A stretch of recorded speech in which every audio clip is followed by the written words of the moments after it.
എല്ലാവർക്കും നമസ്കാരം. ഞാൻ Ramakrishnan TB, SEBI registered research അനലിസ്റ്റാണ്. ഈ വീക്കിലി പോഡ്കാസ്റ്റ് കേട്ടതിന് ശേഷം ഡിസ്ക്ലെയിമർ കൂടി വായിച്ചു നോക്കണമെന്ന് താല്പര്യപ്പെടുന്നു.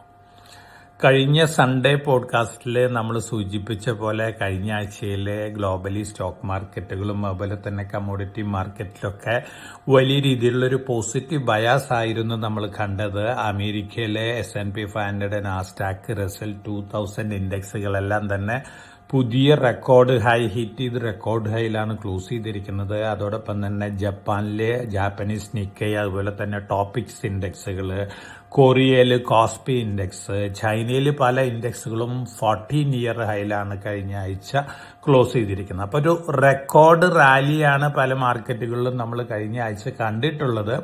ഇന്ത്യനെ സംബന്ധിച്ച് നോക്കുകയാണെങ്കിൽ വൊളാറ്റിലിറ്റി ഒക്കെ ഉണ്ടായിരുന്നു. എന്നിരുന്നാലും വീക്ക് ടു വീക്ക് നോക്കുകയാണെങ്കിൽ ഒരു പോസിറ്റീവ് ബയാസിൽ തന്നെയാണ് നമ്മുടെ മാർക്കറ്റും ക്ലോസ് ചെയ്തിരിക്കുന്നത്. ഇനി അമേരിക്കയിലെ മറ്റ് ന്യൂസ് ഫ്ലോസ് ഒക്കെ നോക്കുകയാണെങ്കിൽ ഏപ്രിൽ മാസത്തെ അൺഎംപ്ലോയ്മെന്റ് ഡാറ്റയൊക്കെ വന്നിരുന്നു. ബെറ്റർ ദാൻ എക്സ്പെക്ടേഷൻസ് ആണ്. അതുപോലെ തന്നെ മറ്റ് പല ഡാറ്റകളും അമേരിക്കയിൽ വന്നുകൊണ്ടിരിക്കുന്നു. ഒക്കെ സൂചിപ്പിക്കുന്നത് അമേരിക്കൻ എക്കണോമി വളരെ സ്ട്രോങ് ആണ് എന്നുള്ളൊരു കാര്യമാണ്. ഒപ്പം Q1 റിസൾട്ടുകൾ അമേരിക്കയിൽ വന്നുകൊണ്ടിരിക്കുന്നത് എല്ലാം തന്നെ ബെറ്റർ ദാൻ എക്സ്പെക്ടേഷൻസ് ആണ്. അപ്പോൾ ഇതിൻ്റെയൊക്കെ ഒരു ഇമ്പാക്റ്റ് ആണ് കഴിഞ്ഞ ആഴ്ചയിലും നമ്മൾ അമേരിക്കയിൽ കണ്ടിട്ടുള്ളത്. അതോടൊപ്പം തന്നെ AI related, data center related, അതുപോലെ തന്നെ ഹ്യൂമനോയിഡ് റോബോട്ട് സെഗ്മെന്റ് റിലേറ്റഡ് സ്റ്റോക്കുകളൊക്കെ തന്നെയാണ് കഴിഞ്ഞ ആഴ്ചയിൽ അമേരിക്കയിൽ വലിയ രീതിയിൽ മുന്നേറിയിരിക്കുന്നത്. പ്രത്യേകിച്ച് ചിപ്പ് സ്റ്റോക്കുകൾ, ഹാർഡ്വെയർ സ്റ്റോക്കുകൾ, random access memory, flash memory ഒക്കെ ഉണ്ടാക്കുന്ന സ്റ്റോക്കുകളൊക്കെ തന്നെയാണ് കണ്ടിന്യൂസ് ആയിട്ട് റാലി നടത്തിക്കൊണ്ടിരിക്കുന്നത്. അമേരിക്കയിലായാലും സൗത്ത് കൊറിയയിലായാലും അതുപോലെ തന്നെ ചൈനയിൽ ഇത്തരത്തിലുള്ള സെഗ്മെന്റ് സ്റ്റോക്കുകളൊക്കെ വലിയ രീതിയിലാണ് മുന്നേറിയിട്ടുള്ളത്. തീർച്ചയായിട്ടും വളരെ പോസിറ്റീവായിട്ട് ന്യൂസ് ഫ്ലോസ് തന്നെയാണ് ഈ രംഗത്ത് നിന്ന് വന്നുകൊണ്ടിരിക്കുന്നത്. അതിന്റെ ഇമ്പാക്റ്റ് അതാത് സ്റ്റോക്കുകളിലൊക്കെയുണ്ട്. ഇനി ഇന്ത്യയുടെ മാർക്കറ്റ് സിറ്റുവേഷൻ നോക്കുകയാണെങ്കിൽ നമ്മളെ സംബന്ധിച്ച് ഇത്തരത്തിലുള്ള ഹാർഡ്വെയർ റിലേറ്റഡ് പ്രോഡക്റ്റുകളൊക്കെ ഉണ്ടാക്കുന്ന കമ്പനികൾ വളരെ ചുരുക്കമുള്ളൂ. അത്തരത്തിലുള്ള കമ്പനികളിലൊക്കെ ഒരു പോസിറ്റീവ് റിയാക്ഷനൊക്കെ കണ്ടിട്ടുണ്ട്. എന്നിരുന്നാലും അമേരിക്കയിലും സൗത്ത് കൊറിയയിലും ചൈനയിലും കണ്ടിട്ടുള്ള ഒരു പേസിൽ അല്ലെങ്കിൽ ജപ്പാനിൽ കണ്ടിട്ടുള്ള ഒരു സ്പീഡിൽ അത്തരത്തിലൊരു മൂവ്മെന്റ് ഒന്നും തന്നെ നമ്മുടെ മാർക്കറ്റിൽ കണ്ടിട്ടില്ല. അതിന് പ്രധാനപ്പെട്ട കാരണം നമ്മളെ സംബന്ധിച്ച് വളരെ കുറവ് കമ്പനികൾ മാത്രമേ ഉള്ളൂ. ഇനി കഴിഞ്ഞ ആഴ്ചയിൽ നമ്മൾ ചിപ്പ് റിലേറ്റഡ് സ്റ്റോക്കുകൾ, അതുപോലെ തന്നെ flash memory, random access memory, hard ഡിസ്കുകളൊക്കെ ഉണ്ടാക്കുന്ന സ്റ്റോക്കുകളുടെ കാര്യമൊക്കെ നോക്കുകയാണെങ്കിൽ ഫാബുലസ് ഗെയിൻസ് ആണ് ഈ സ്റ്റോക്കുകളൊക്കെ കഴിഞ്ഞ ആഴ്ചയിൽ അമേരിക്കയിൽ നേടിക്കൊടുത്തിട്ടുള്ളത്. തീർച്ചയായിട്ടും ഇത്തരത്തിലുള്ള ന്യൂസ് ഫ്ലോസ് കണ്ടിന്യൂ ചെയ്യാനാണ് ചാൻസസ് കൂടുതൽ. AI വലിയ രീതിയിലാണ് ഡെവലപ്പ് ചെയ്യുന്നത്. അതുപോലെ തന്നെ അടുത്ത ഭൂമി സെഗ്മെന്റ് ആയിട്ട് എല്ലാവരും വിലയിരുത്തിയിട്ടുള്ളത് ഹ്യൂമനോയിഡ് റോബോട്ട് മേക്കിംഗ് സെഗ്മെന്റ് ആണ്. ഈ സെഗ്മെന്റിലും സെമി കണ്ടക്ടറുകൾ, ചിപ്പുകൾ, ധാരാളം പാർട്സുകൾ ആവശ്യമാണ്. അപ്പോൾ തീർച്ചയായിട്ടും ഹാർഡ്വെയർ റിലേറ്റഡ് സ്റ്റോക്കുകളെ സംബന്ധിച്ച്, random access memory, flash memory ഉണ്ടാക്കുന്ന സ്റ്റോക്കുകളെ സംബന്ധിച്ച്, ഹാർഡ് ഡിസ്കുകൾ ഉണ്ടാക്കുന്ന സ്റ്റോക്കുകളെ സംബന്ധിച്ച്, സെമി കണ്ടക്ടർ സ്റ്റോക്കുകളെ സംബന്ധിച്ച്, ഇത്തരത്തിൽ റിലേറ്റഡ് ആയിട്ടുള്ള പ്രൊഡക്റ്റുകൾ ഉണ്ടാക്കുന്ന സ്റ്റോക്കുകളെ സംബന്ധിച്ചൊക്കെ വളരെ വളരെ പോസിറ്റീവ് ന്യൂസ് ഫ്ലോസ് തന്നെയാണ് വന്നുകൊണ്ടിരിക്കുന്നത്. അതിൻ്റെ ഒരു ഇമ്പാക്റ്റ് ആണ് നമ്മൾ അമേരിക്കയിലും സൗത്ത് കൊറിയയിലും ചൈനയിലും ജപ്പാനിലുള്ള ഇത്തരത്തിലുള്ള സ്റ്റോക്കുകളുടെ മുന്നേറ്റത്തിൽ നമ്മൾ കഴിഞ്ഞ ആഴ്ച കണ്ടിട്ടുള്ളത്. ഇനി നമ്മൾ അമേരിക്കയിലത്തെ കഴിഞ്ഞ ആഴ്ചത്തെ പെർഫോമൻസ് നോക്കുകയാണെങ്കിൽ ധാരാളം ഇത്തരത്തിലുള്ള സ്റ്റോക്കുകൾ പുതിയ റെക്കോർഡ് ഹൈ ഹിറ്റ് ചെയ്തിട്ടുണ്ട്. 1 ഇയർ ഗെയിനൊക്കെ പല കമ്പനികളും കൊടുത്തിരിക്കുന്നത് നോക്കുമ്പോൾ വളരെ ഫാബുലസ് ഗെയിൻസ് ആണ് കൊടുത്തിരിക്കുന്നത്. ഉദാഹരണത്തിന് ക്വാൽകോമിന്റെ ചിപ്പുകളൊക്കെയാണ് നമ്മുടെ സ്മാർട്ട് ഫോണുകളിലൊക്കെ യൂസ് ചെയ്യുന്നത്. അവർ AI ആയിട്ടൊരു ടൈപ്പ് വരാണ്. ഡാറ്റാ സെന്ററിലുള്ള ചിപ്പുകളൊക്കെ സപ്ലൈ ചെയ്യാൻ വേണ്ടി ഒരു ടൈപ്പാണ്. ഈ സ്റ്റോക്ക് ഒരു വർഷത്തെ റിട്ടേൺ നോക്കുകയാണെങ്കിൽ ഓൾമോസ്റ്റ് 100% ആണ്. $219 പെർ ഷെയറിനാണ് കഴിഞ്ഞ വെള്ളിയാഴ്ച ക്ലോസ് ചെയ്തിരിക്കുന്നത്. അതോടൊപ്പം തന്നെ AMD നമ്മുടെ ഓവർസീസ് ഇൻവെസ്റ്റേഴ്സിന് നമ്മൾ മുമ്പ് റെക്കമെൻഡ് ചെയ്തിരുന്നതാണ്. അറൌണ്ട് $300 പെർ ഷെയർ ആയിരുന്നു റെക്കമെൻഡ് ചെയ്യുമ്പോൾ. കഴിഞ്ഞ വെള്ളിയാഴ്ച ക്ലോസ് ചെയ്തിരിക്കുന്ന $455 പെർ ഔൺസിനാണ്. ഈ കമ്പനിയുടെ 52 വീക്ക് ലോ നോക്കുകയാണെങ്കിൽ $101 ആണ്. ഈ $101 ആണ് വിത്തിൻ 1 ഇയറിനുള്ളിൽ $455 ആയിട്ട് മാറിയിട്ടുള്ളത്. അതുപോലെ തന്നെ ഹാർഡ് ഡിസ്ക് ഡ്രൈവുകൾ ഉണ്ടാക്കുന്ന കമ്പനികളാണ് സീഗേറ്റ് ടെക്നോളജീസ്, വെസ്റ്റേൺ ഡിജിറ്റൽ. ഈ കമ്പനികളും അറൌണ്ട് 8-9% ടൈംസ് ആണ് 52 വീക്ക് ലോയിൽ നിന്ന് ഹൈയിൽ വന്ന് ക്ലോസ് ചെയ്തിരിക്കുന്നത്. ഒപ്പം സാൻഡിസ്ക്, നമ്മളൊക്കെ പെൻഡ്രൈവ് വാങ്ങുന്നുണ്ട്. ഈ പെൻഡ്രൈവ് ഉണ്ടാക്കുന്ന കമ്പനികൾ വളരെ ചുരുക്കമുള്ളൂ ലോകത്തില്. അതില് അമേരിക്കയിൽ ലിസ്റ്റ് ചെയ്തിട്ടുള്ള കമ്പനിയാണ് സാൻഡിസ്ക്. സാൻഡിസ്കിന്റെ 52 വീക്ക് ലോ നോക്കുകയാണെങ്കിൽ $33.13 പെർ ഷെയർ ആയിരുന്നു. പക്ഷെ കഴിഞ്ഞ വെള്ളിയാഴ്ച ഹിറ്റ് ചെയ്തിട്ടുള്ള 52 വീക്ക് $1564 പെർ ഷെയർ ആണ്. എത്രത്തോളം ഗെയിൻ ആണ് ഈ സ്റ്റോക്കുകളൊക്കെ ഇൻവെസ്റ്റേഴ്സിന് നൽകിയിരിക്കുന്ന കാര്യം ഇതിൽ നിന്ന് തന്നെ വ്യക്തമാണ്. അതോടൊപ്പം തന്നെ ധാരാളം സ്റ്റോക്കുകളുണ്ട്. നമ്മൾ മാഗ്നിഫിസന്റ് 7 കമ്പനികളുടെ കാര്യം നോക്കുകയാണെങ്കിൽ എല്ലാ സ്റ്റോക്കുകളും നല്ല റിട്ടേൺ ആണ് ഇൻവെസ്റ്റേഴ്സിന് നൽകിയിട്ടുള്ളത്. ആൽഫബറ്റ് ആണ് ഒരു പക്ഷേ ഈ സെഗ്മെന്റിൽ ഏറ്റവും കൂടുതൽ റിട്ടേൺ നൽകിയിട്ടുള്ളത്.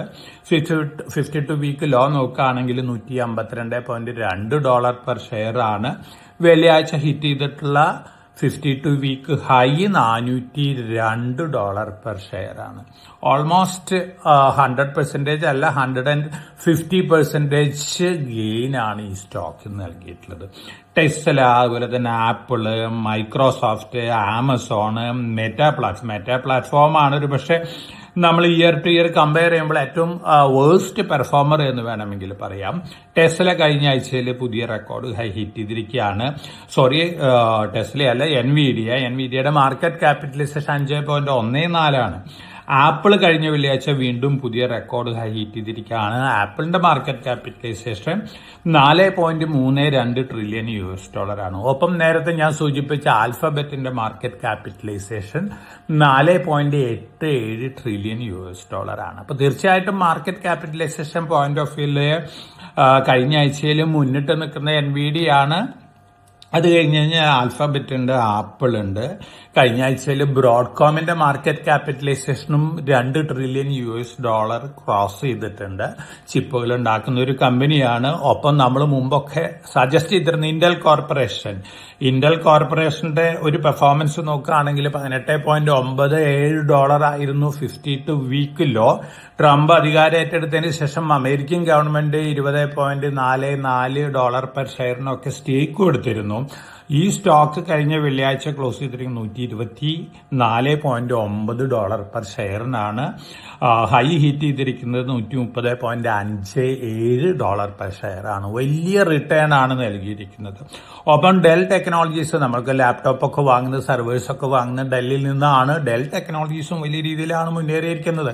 ഇതിന് പ്രധാനപ്പെട്ട കാരണം അമേരിക്കൻ പ്രസിഡന്റും ഒഫീഷ്യലി അനൗൺസ് ചെയ്തിരിക്കുകയാണ്, ഡെല്ല് വാങ്ങിക്കൂട്ടിക്കോളൂ, ഡെൽ ടെക്നോളജി എല്ലാവരും വാങ്ങണം, കമ്പ്യൂട്ടറുകളൊക്കെ ഡെൽ ടെക്നോളജിയുടെ വാങ്ങണം എന്നൊക്കെ തരത്തിലുള്ള സ്റ്റേറ്റ്മെന്റ് ഇറക്കി കഴിഞ്ഞാൽ തീർച്ചയായിട്ടും ഇപ്പൊ അമേരിക്കയിലത്തെ ഒരു സിസ്റ്റം എങ്ങനെയാണെന്ന് വെച്ച് കഴിഞ്ഞാൽ അമേരിക്കൻ പ്രസിഡന്റ് അല്ലെങ്കിൽ വൈറ്റ് ഹൌസിലുള്ള ഉദ്യോഗസ്ഥന്മാരൊക്കെ ഇൻസൈഡർ ട്രേഡിംഗ് ഇൻഫർമേഷൻ കിട്ടി അതിനനുസരിച്ചുള്ള ആക്ടിവിറ്റീസ് ഒക്കെയാണ് അമേരിക്കയിൽ നടത്തിക്കൊണ്ടിരിക്കുന്നത്. ഒരു പരിധി വരെ അവിടുത്തെ റെഗുലേറ്ററൊക്കെ നോക്കുകുത്തിയായിട്ടിരിക്കുകയാണ്.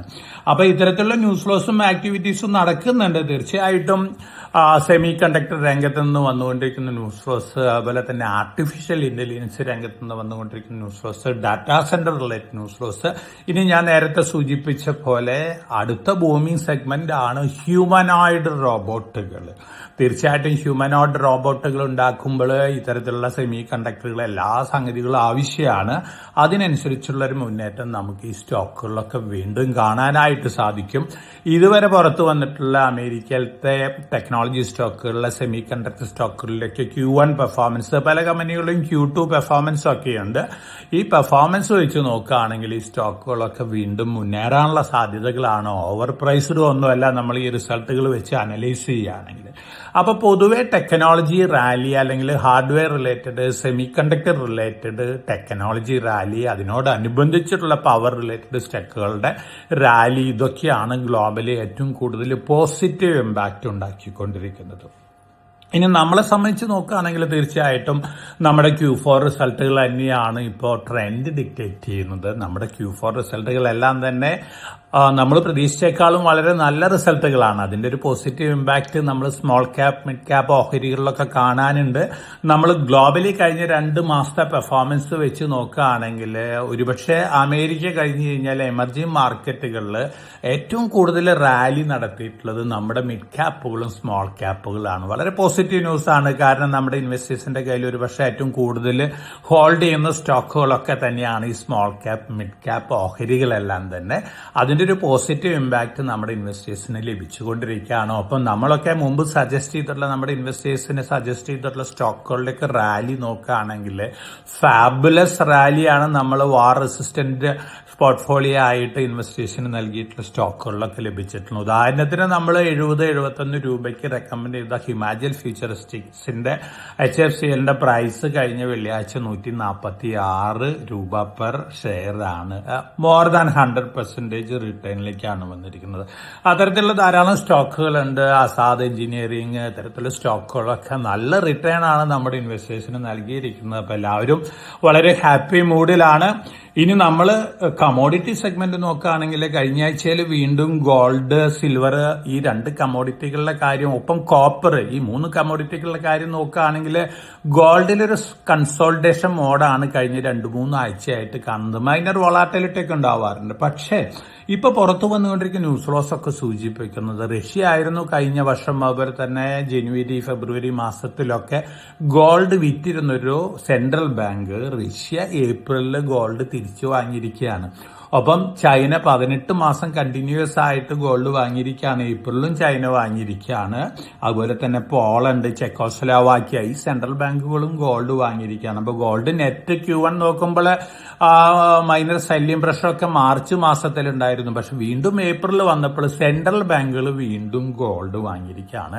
എനിക്ക് തോന്നുന്നു അടുത്ത മാസങ്ങളിൽ, അടുത്ത ദിവസങ്ങളിലൊക്കെ വീണ്ടും ഗോൾഡ് നല്ല രീതിയിൽ മുന്നേറാനുള്ള സാധ്യതകളാണ്. പ്രത്യേകിച്ച് സെൻട്രൽ ബാങ്കുകൾ വീണ്ടും വലിയ രീതിയിൽ ബൈങ് സ്റ്റാർട്ട് ചെയ്യുകയാണെങ്കിൽ നമ്മൾ മുമ്പൊക്കെ കണ്ടിരുന്ന അല്ലെങ്കിൽ മുമ്പൊക്കെ പ്രെഡിക്റ്റ് ചെയ്തിരുന്ന ലെവലുകളൊക്കെ ക്രോസ് ചെയ്തു പോയിരുന്നു.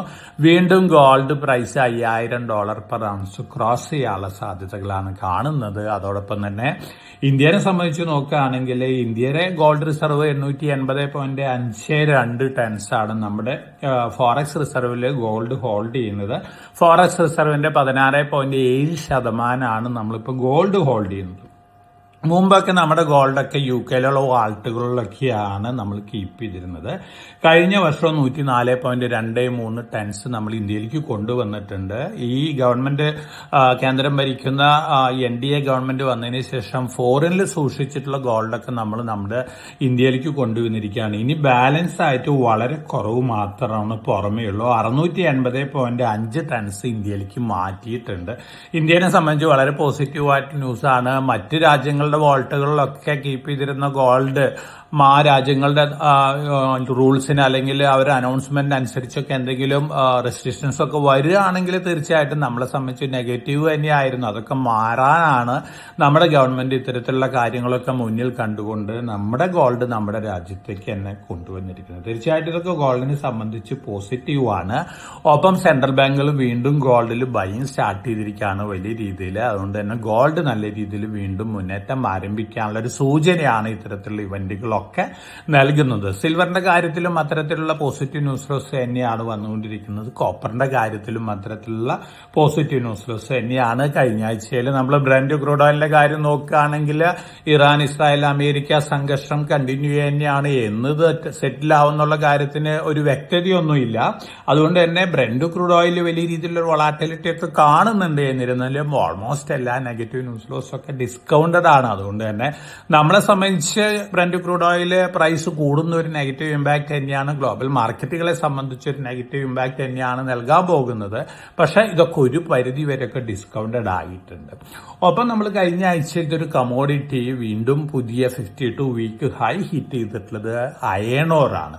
സിൽവർ അതുപോലെ തന്നെ മറ്റ് കമോഡിറ്റികൾക്കൊപ്പം നല്ല രീതിയിലുള്ള പെർഫോമൻസ് ആണ് അയൺ ഓറും കഴിഞ്ഞ ആഴ്ചയിലും അതിന് മുന്നത്തെ ആഴ്ചയൊക്കെ കാഴ്ചവെച്ചിട്ടുള്ളത്. സ്റ്റീലിന്റെ ഉപയോഗം ഗ്ലോബലി കൂടിക്കൊണ്ടിരിക്കുകയാണ്. അതിനനുസരിച്ച് അയൺ ഓറിന്റെ ഡിമാൻഡും കൂടിക്കൊണ്ടിരിക്കണം. അപ്പൊ തീർച്ചയായിട്ടും അയൺ ഓർ പ്രൈസ് കൂടുന്നത് പല കമ്പനികളെ സംബന്ധിച്ചും വളരെ പോസിറ്റീവ് തന്നെയാണ്. ഇന്ത്യയിലെ NMDC പോലുള്ള കമ്പനികളെ സംബന്ധിച്ച് വളരെ പോസിറ്റീവാണ്. അപ്പൊ പൊതുവെ കഴിഞ്ഞ ആഴ്ചയിലെ ഒരു ബുള്ളിഷ് ബയാസ് തന്നെയാണ് കമ്മോഡിറ്റികളിലും സ്റ്റോക്കുകളിലൊക്കെ കാണുന്നത്. ഒപ്പം നമ്മുടെ റുപ്പിയുടെ പെർഫോമൻസ് നോക്കുകയാണെങ്കിൽ കഴിഞ്ഞ ആഴ്ചയിൽ റുപ്പി വീണ്ടും പുതിയ റെക്കോർഡ് ലോക്ക് ഹിറ്റ് ചെയ്തിരുന്നു. പക്ഷെ വെള്ളിയാഴ്ച 94.4365 രൂപ പെർ ഡോളറിനാണ് വെള്ളിയാഴ്ച US ഡോളറിന് അഗൻസ്റ്റ് ആയിട്ട് ക്ലോസ് ചെയ്തിരിക്കുന്നത്. ഇനി ഇറാൻ, ഇസ്രായേൽ, അമേരിക്ക സംഘർഷം ഈ ആഴ്ചയിലൊക്കെ ഒത്തുതീരാനുള്ള സാധ്യതയൊക്കെ ഉണ്ടെങ്കിൽ തീർച്ചയായിട്ടും റുപ്പീനെ സംബന്ധിച്ച് പോസിറ്റീവ് ഇമ്പാക്റ്റ് ആണ്. പക്ഷെ അതൊന്നും തന്നെ ഇപ്പോഴത്തെ അവസ്ഥയിൽ നമുക്ക് തീർച്ചപ്പെടുത്താൻ സാധിക്കില്ല. കാരണം ജിയോ പൊളിറ്റിക്കൽ ടെൻഷൻസ് ആണ്. പല ലീഡേഴ്സിന്റെയും താല്പര്യങ്ങൾക്കനുസരിച്ചാണ് അവരുടെ സ്റ്റേറ്റ്മെന്റുകളൊക്കെ വന്നുകൊണ്ടിരിക്കുന്നത്. അതുകൊണ്ട് തന്നെ നമ്മളെ സംബന്ധിച്ച് ഇത്തരത്തിലുള്ള ഇവന്റുകളുടെ സെറ്റിൽമെന്റ് കാത്തിരുന്ന് തന്നെ കാണണം. അതേസമയം ഇന്ന് പുറത്തു വന്നിട്ടുള്ള ന്യൂസ്, വ്ളാഡിമിർ പുടിൻ പറഞ്ഞിരിക്കുന്നത് റഷ്യ സമാധാന ഡിസ്കഷന് തയ്യാറാണ്. 4 കൊല്ലത്തിലധികമായി റഷ്യയും ഉക്രൈനും തമ്മിലുള്ള യുദ്ധം ആരംഭിച്ചിട്ടുള്ള പല രാജ്യങ്ങളിലുള്ള അല്ലെങ്കിൽ ചില രാജ്യങ്ങളിലുള്ള ലീഡേഴ്സിന്റെ കടുംപിടുത്താണ് ഇത്തരത്തിലുള്ള യുദ്ധത്തിന് കാരണം എന്നാണ് പുടിൻ പറഞ്ഞിരിക്കുന്നത്. അദ്ദേഹം സജസ്റ്റ് ചെയ്തിരിക്കുന്ന ലീഡർ ജർമ്മനിയിൽ നിന്നൊരു ലീഡറെയാണ് സെറ്റിൽമെന്റ് ടോക്കിനായിട്ടൊക്കെ അദ്ദേഹം സജസ്റ്റ് ചെയ്തിരിക്കുന്നത്. തീർച്ചയായിട്ടും വളരെ പോസിറ്റീവ് ആയിട്ടുള്ളൊരു കാര്യമാണ്. ലോകകപ്പിന്റെ രണ്ടാം ലോക മഹായുദ്ധത്തിന്റെ ഒരു കാലയളവ് നോക്കുകയാണെങ്കിൽ 1941 മുതൽ 45 വരെയായിരുന്നു. ആ സമയത്തിനേക്കാളും കൂടുതലാണ് നമ്മുടെ റഷ്യയും ഉക്രൈനും സംബന്ധിച്ചിട്ടുള്ള തമ്മിലുള്ള യുദ്ധം ആരംഭിച്ചിട്ട്. തീർച്ചയായിട്ടും രണ്ടാം ലോക മഹായുദ്ധത്തിനേക്കാളും ദീർഘിച്ചിരിക്കുകയാണ് യുദ്ധം. അത് ഒത്തുതീരേണ്ടത് മനുഷ്യന്റെ ആവശ്യമാണ്, രാജ്യങ്ങളുടെ ആവശ്യമാണ്. അപ്പോൾ വ്ളാഡിമിർ പുടിന്റെ ഈ സ്റ്റേറ്റ്മെന്റ് വളരെ സ്വാഗതാർഹമാണ്. ധാരാളം മനുഷ്യർ മരിച്ചു വീഴുന്നത് അവോയ്ഡ് ചെയ്യാനായിട്ട് സാധിക്കും. അതുപോലെ തന്നെ പല രാജ്യങ്ങളെയും ഇമ്പാക്ട് ചെയ്യുന്ന നെഗറ്റീവായിട്ട് ഇമ്പാക്ട് ചെയ്യുന്ന പല കാര്യങ്ങളിൽ നിന്നൊക്കെ ഇത്തരത്തിലുള്ള സെറ്റിൽമെന്റിന് ഒരു പരിധിവരെ നല്ല ഇമ്പാക്ട് നൽകാനായിട്ട് സാധിക്കുമെന്ന് തന്നെയാണ് ഞാൻ വിശ്വസിക്കുന്നത്. ഒപ്പം ഇറാൻ, ഇസ്രായേൽ, അമേരിക്ക സംഘർഷം ഒത്തുതീരേണ്ടത് ആവശ്യം തന്നെയാണ്.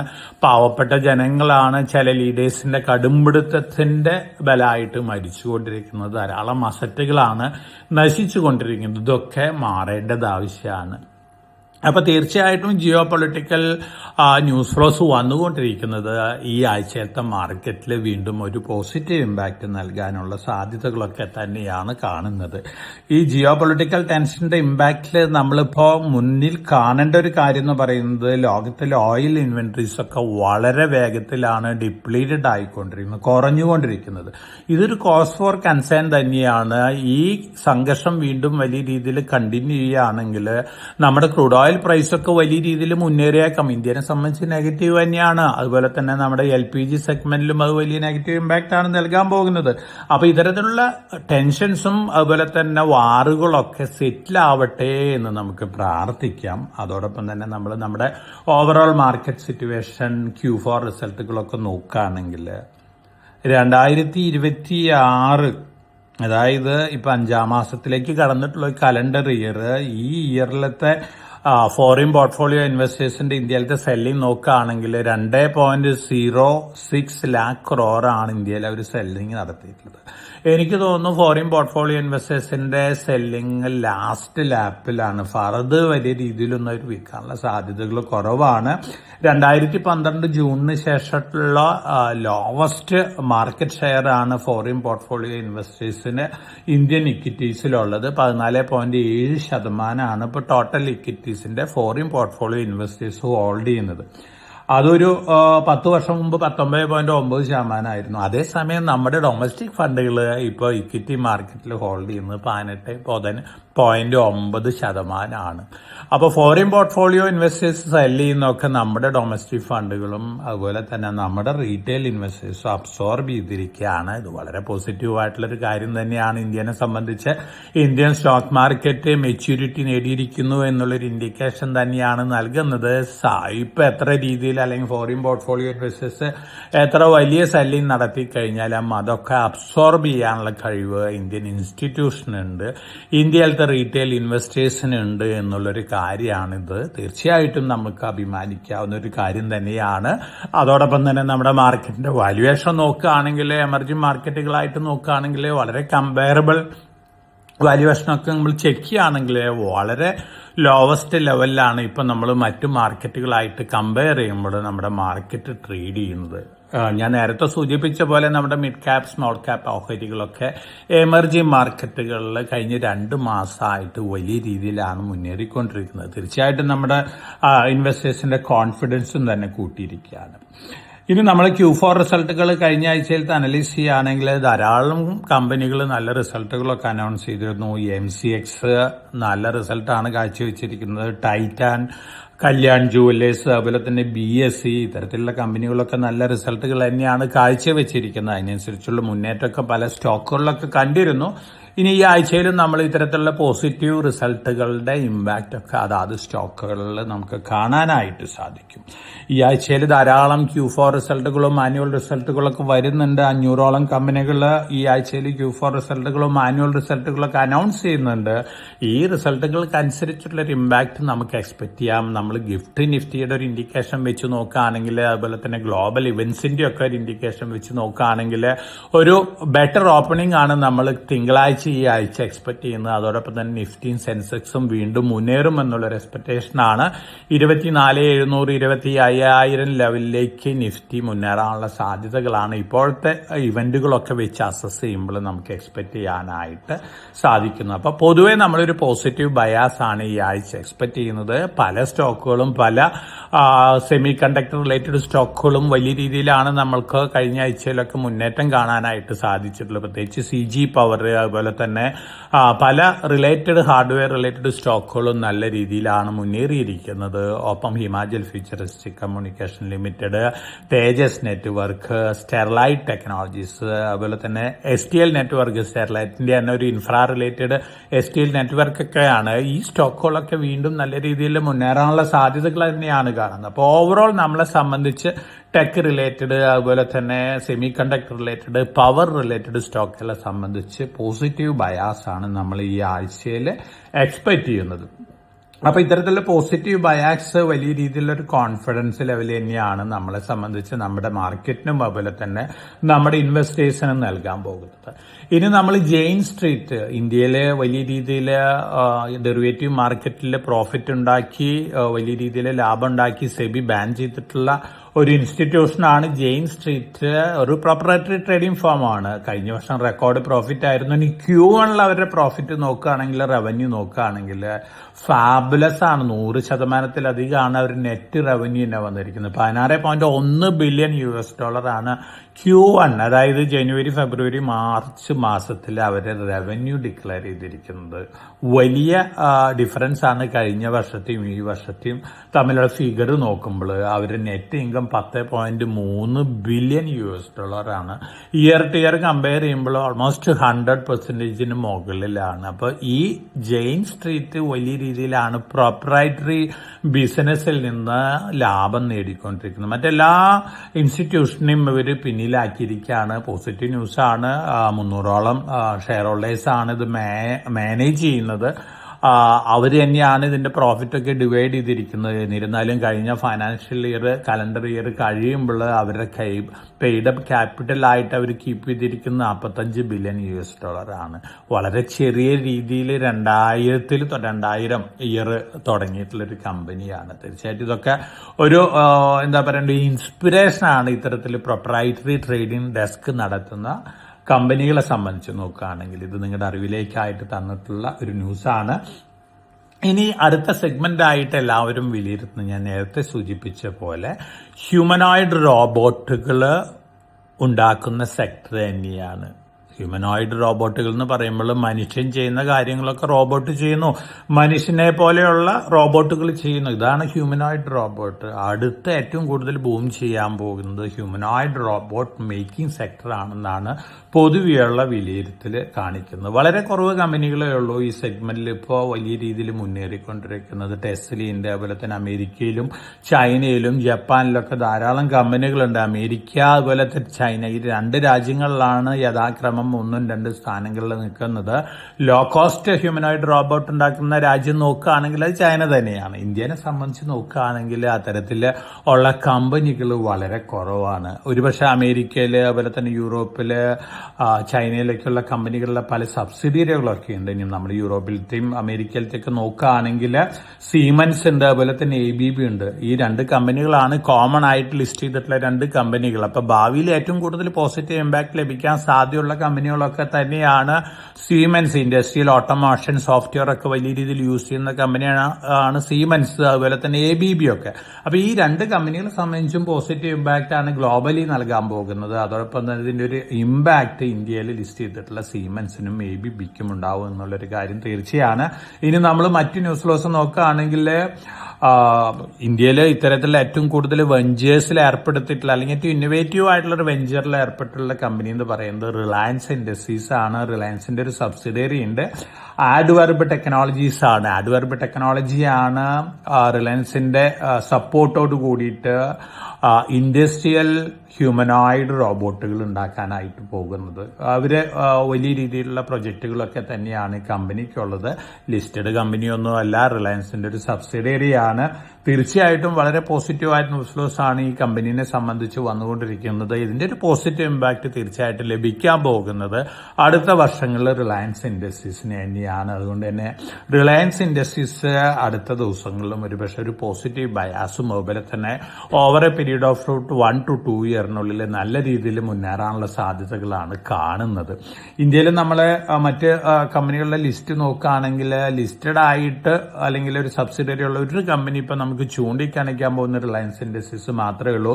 അതേസമയം സെമി കണ്ടക്ടറിന് വലിയ ഡിമാൻഡ് കൂടാണ് ഹ്യൂമനോയിഡ് റോബോട്ടുകൾ ഉണ്ടാക്കുമ്പോൾ. അപ്പോൾ ഹ്യൂമനോയിഡ് റോബോട്ടുകൾ ഉണ്ടാക്കുമ്പോൾ അതിനാവശ്യമായിട്ടുള്ള സെമി കണ്ടക്ടറുകളൊക്കെ സപ്ലൈ ചെയ്യുന്ന, അതുപോലെ തന്നെ മറ്റ് റിലേറ്റഡ് ഹാർഡ്വെയർ ഒക്കെ സപ്ലൈ ചെയ്യുന്ന കമ്പനികളെ സംബന്ധിച്ച് പോസിറ്റീവ് ആണ്. ഞാൻ നേരത്തെ സൂചിപ്പിച്ച പോലെ CG പവർ, അതുപോലെ തന്നെ കെയ്ൻസ് ടെക്നോളജി, അവരുടെ അണ്ടറിലുള്ള സെമി കണ്ടക്ടർ മാനുഫാക്ചറിംഗ് കമ്പനികളെ സംബന്ധിച്ച് പോസിറ്റീവ് ആണ്.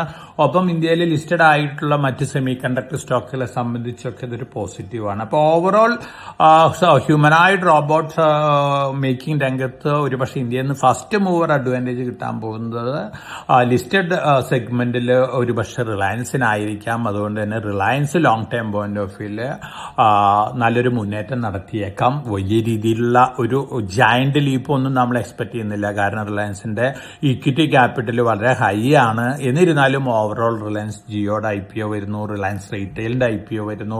ഒപ്പം ഇത്തരത്തിൽ ന്യൂസ് ഫ്ലോസ് പൊതുവെ സൂചിപ്പിക്കുന്ന റിലയൻസ് ഇൻഡസ്ട്രീസ് നല്ല രീതിയിൽ വീണ്ടും മുന്നേറിയിരിക്കും എന്നുള്ളൊരു എക്സ്പെക്ടേഷൻ ആണ്. അപ്പൊ നിങ്ങൾ എല്ലാവരും മനസ്സിൽ വെക്കേണ്ട അടുത്ത booming sector humanoid robot making sector ആണ്. അത് റിലേറ്റഡ് സെമി കണ്ടക്ടറുകൾ, അത് റിലേറ്റഡ് എക്യുപ്മെന്റുകൾ, അതുപോലെ തന്നെ ഹ്യൂമനോയിഡ് റോബോട്ടുകൾ ഉണ്ടാക്കുമ്പോൾ ധാരാളം ക്യാമറാസ് ആവശ്യമാണ്, അതുപോലെ തന്നെ സെൻസേഴ്സ് ആവശ്യമാണ്, ആക്ച്വേറ്റേഴ്സ് ആവശ്യമാണ്, ധാരാളം ഇത്തരത്തിലുള്ള പ്രൊഡക്റ്റുകളൊക്കെ ആവശ്യമാണ്. അപ്പോൾ ഇത്തരത്തിലുള്ള പ്രൊഡക്റ്റുകൾ ഉണ്ടാക്കുന്ന കമ്പനികളെ സംബന്ധിച്ചും ഈ ന്യൂസൊക്കെ പോസിറ്റീവാണ്. അപ്പം നമ്മളെ സംബന്ധിച്ച് ഒരു സെക്ടറും കൂടി കിട്ടുകയാണ് നമുക്ക് റിസർച്ച് നടത്തി സെലക്ട് ചെയ്യാനായിട്ട്. അപ്പം അത്തരത്തിലുള്ള സെലക്ഷനിൽ കൂടെ നല്ല സ്റ്റോക്കുകൾ സെലക്ട് ചെയ്തുകൊണ്ട് long time point of view invest ചെയ്യുന്നതായിരിക്കും. ഇത്തരത്തിലുള്ള സ്റ്റോക്കുകളൊക്കെ നമ്മൾ നമ്മുടെ ഇൻവെസ്റ്റേഴ്സിന് നമ്മുടെ ട്രേഡിംഗ് ടെർമിനലിൽ കൂടെ അത്തരത്തിലുള്ള അഡ്വൈസുകളൊക്കെ കൊടുത്തിട്ടുണ്ട്. അടുത്ത ദിവസങ്ങളിലും ഇത്തരത്തിലുള്ള സ്റ്റോക്കുകൾ കണ്ടുപിടിച്ചുകൊണ്ട് നമ്മുടെ ഇൻവെസ്റ്റേഴ്സിന്റെ വെൽത്ത് ക്രിയേഷന് വേണ്ടിയിട്ട് നമ്മൾ സജസ്റ്റ് ചെയ്യുന്നതായിരിക്കും. ഇതൊക്കെയാണ് പൊതുവെ ഈ ആഴ്ചയിലത്തെ വീക്കിലി പോഡ്കാസ്റ്റിൽ എനിക്ക് നിങ്ങൾക്ക് നൽകാനുള്ളത്. അപ്പം നമ്മൾ ഈ ആഴ്ച എക്സ്പെക്ട് ചെയ്യുന്ന ഒരു പോസിറ്റീവ് ഓപ്പണിങ്ങും പോസിറ്റീവ് ബയാസും തന്നെയാണ്. ഗോൾഡിന്റെ കാര്യത്തിൽ ഗോൾഡ് വീണ്ടും അതിന്റെ അപ്വേർഡ് മൊമെന്റം ഈ ആഴ്ചയോട് കൂടിയിട്ട് വീണ്ടും കൂട്ടും എന്നുള്ളൊരു എക്സ്പെക്ടേഷനാണ്. സെൻട്രൽ ബാങ്കുകളുടെ ബൈയിങ് തന്നെയാണ് ഇതിന് കാരണം. അതോടൊപ്പം തന്നെ സിൽവറും നല്ല രീതിയിൽ മുന്നേറിയേക്കാം. ഒപ്പം ഡാറ്റാ സെന്റർ റിലേറ്റഡ് ആയിട്ട് കോപ്പർ, ഒപ്പം മിഡിൽ ഈസ്റ്റ് ക്രൈസിസ് ഏറ്റവും കൂടുതൽ സപ്ലൈ ഡെഫിസിറ്റ് വരുത്തിയിരിക്കുന്ന ഒരു കമ്മോഡിറ്റി അലുമിനിയാണ്. അലുമിനിയം മുന്നേറിയിരുന്നു. അലുമിനിയം വലിയ രീതിയിൽ മുന്നേറാനുള്ള സാധ്യതകളാണ് കാണുന്നത്. അപ്പോൾ തീർച്ചയായിട്ടും നമ്മുടെ വേദാന്തയുടെ ഡീമർച്ചർ കഴിഞ്ഞു വരുന്ന വേദാന്ത അലുമിനിയത്തിനെ സംബന്ധിച്ച് നല്ല ഡേയ്സ് ആണ് ഹെഡ്. അപ്പം എക്സിസ്റ്റിംഗ് വേദാന്തനെ സംബന്ധിച്ച് ഈ റോബോട്ടിക് സെഗ്മെന്റിൽ ഉണ്ടാവുന്ന ഡെവലപ്മെന്റ് ഒക്കെ വേദാന്തയുടെ അണ്ടറിലുള്ള പല സെമി കണ്ടക്ടർ റിലേറ്റഡ് ആക്ടിവിറ്റീസും ഉണ്ട്. വേദാന്തനെ സംബന്ധിച്ചും പോസിറ്റീവ് ആണ്. അപ്പോൾ ഡീമർജ്ഡ് എൻറ്റിറ്റികൾക്കും നല്ല പോസിറ്റീവ് ഇമ്പാക്റ്റ് ആണ്.